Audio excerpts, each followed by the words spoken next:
کون کہتا ہے کہ دنیا میں کسی بیماری، الجھن، مصیبت، بدبختی یا نحوست کا علاج نہیں؟ قرآن پاک شفا ہے اور شفا من جانب اللہ ہے۔ قرآن حکیم، فرقان مجید وہ لاریب کتاب ہے جو اللہ کا نور ہے اور یہ دلوں پہ اترتی ہے۔ یہ ہر قسم کی علاج کے علاوہ کردار کو بناتی ہے، کفر کو مٹاتی ہے۔ آج بھی دلوں پہ اترتا ہے قرآن مجید۔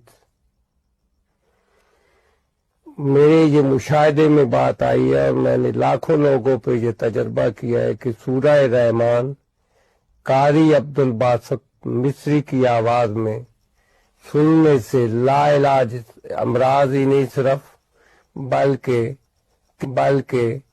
کردار بھی بن جاتا ہے، ڈپریشن بھی دور ہوتا ہے، ہر قسم کی بیماریوں کا علاج بھی ہو جاتا ہے۔ قرآن مجید وہ کتاب ہے جس کی تلاوت سے آج بھی مردے زندہ ہو سکتے ہیں۔ ہمیں مردہ دلوں کا علاج کرنا چاہیے اور بغیر کسی دوا کے علاج ہو سکتا ہے۔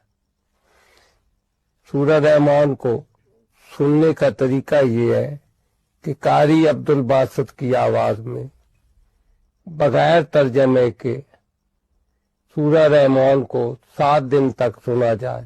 سننے کا طریقہ یہ ہے کہ اپنے ذہن کو خالی کرے، تصور باندھے کہ رب العزت کے روبرو پیش ہے، رب العزت اس پہ رحمت کی بارش فرما رہے ہیں، قرآن اس کے دل پہ اتر رہا ہے۔ بعض لوگوں کو زیادہ دیر تک برداشت نہیں کر سکتے ہیں۔ جو لوگ زیادہ دیر تک نہ سن سکیں، ان کے دل پہ ہارٹ بیٹنگ تیز ہو جائے یا اور زیادہ پریشر بن جائے تو آنکھیں کھول دیں۔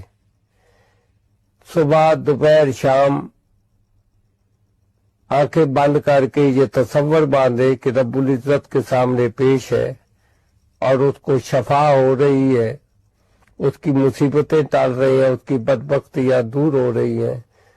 3 بار اللہ کہہ کے دل میں صبح، دوپہر، شام پانی پیے، ہر قسم کی نحوست اور بدبختی دور ہو جائے گی۔ یہ قرآن مجید آج بھی دلوں پہ اترتا ہے۔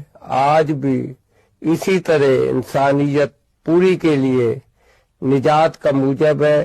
میرے تجربے میں آیا ہے، جب میں امریکہ میں اس تجربے کر رہا تھا تو قرآن مجید کی سننے سے جو کیفیت مسلمانوں پہ طاری ہوتی تھی وہی کافروں پہ ہوتی تھی۔